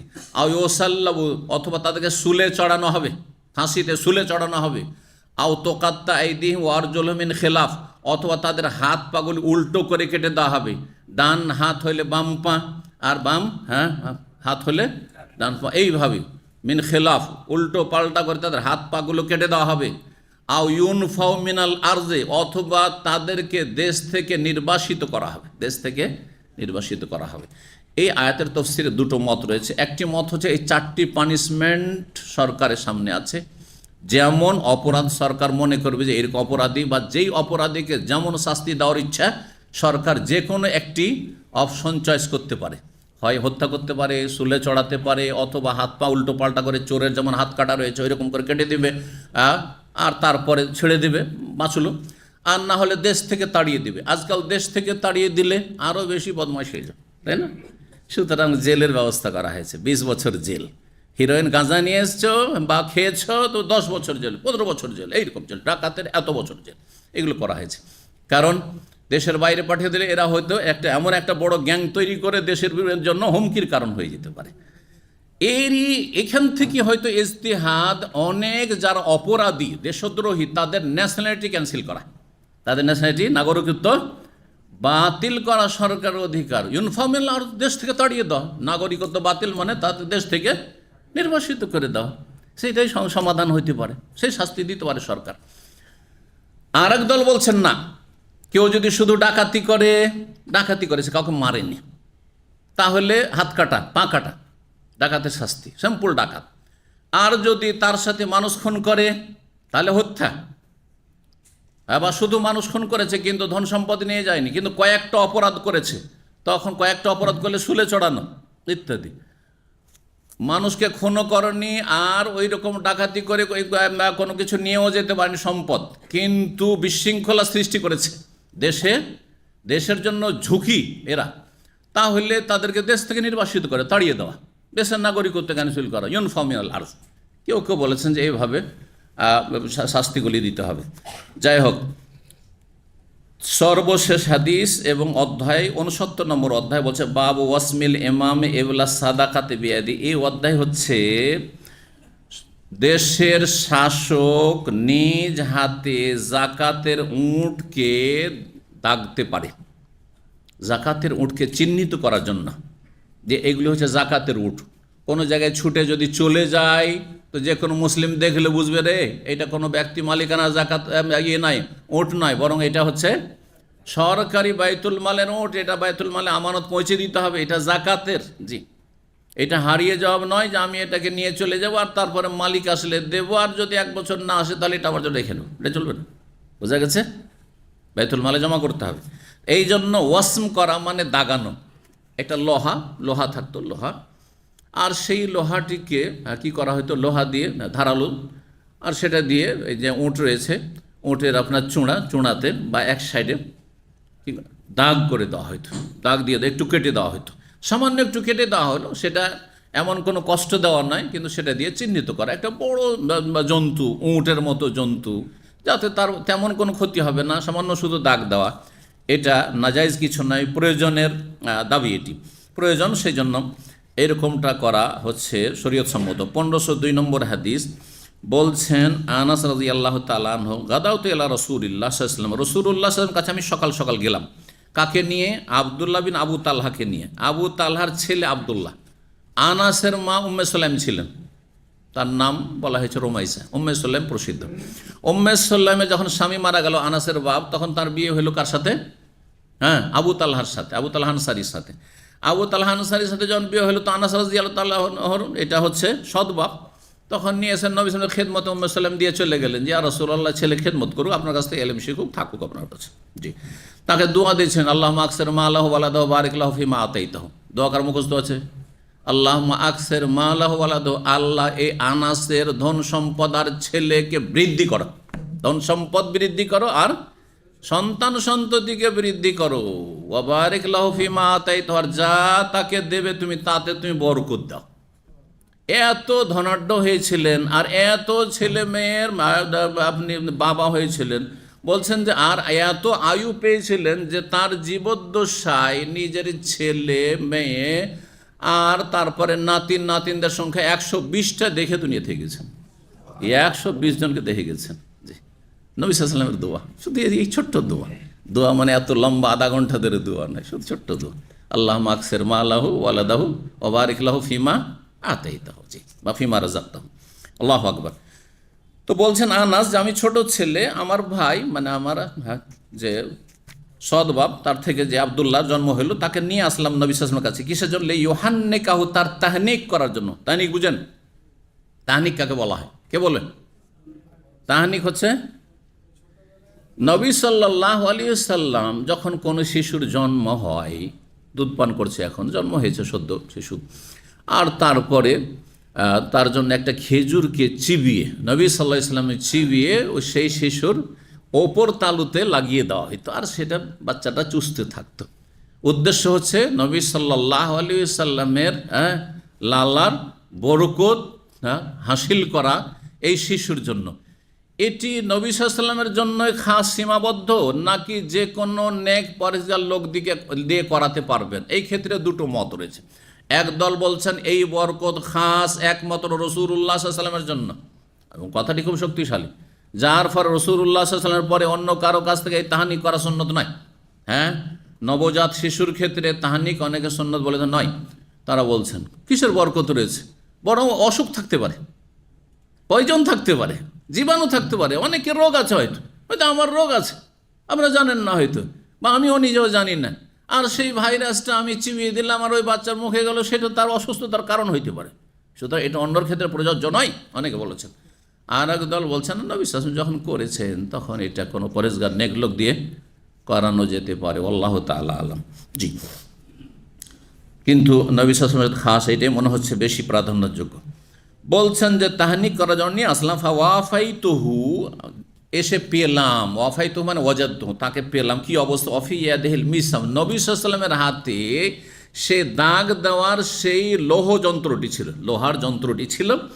ইয়াসেমো এবলা সাদাকাতে, স্বয়ং তিনি জাকাতের ওঁটগুলিকে তিনি দাগ দিচ্ছিলেন। জি, চিহ্নিত করেছিলেন রাসূলুল্লাহ সাল্লাল্লাহু আলাইহি ওয়াসাল্লাম। তাহলে শাসক বা নেতৃস্থানীয় ব্যক্তি এইরকম কাজগুলি করতে পারে, কোনো অসুবিধা নেই। এখানেই আজকের আলোচনা শেষ হচ্ছে এবং কিতাবুজ যাকাতও শেষ হচ্ছে।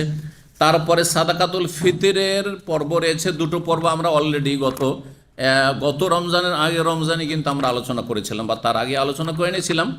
আজ এই রমজান উপলক্ষে আমরা এই আলোচনাগুলো করে ফেলি, যার ফলে কিতাবুস সিয়াম আমাদের আলোচনা অলরেডি করা আছে বুখারীতে, আর এই ফিতরার দুটো আলোচনা করা আছে। আর তারপরে ইনশাল্লাহ 2 পৃষ্ঠা পরে, ইনশাল্লাহ বা 1 পৃষ্ঠা পরেই কিতাবুল হজ 25 নম্বর পর্ব সহিহ বুখারীর কিতাবুল হজ ইনশাল্লাহ শুরু হবে। আর হজের পর্বগুলি দীর্ঘ সময় চলতে থাকবে। আল্লাহ যেন তৌফিক দান করেন, হজ আস্তে আস্তে যেন আমরা শেষ করতে পারি।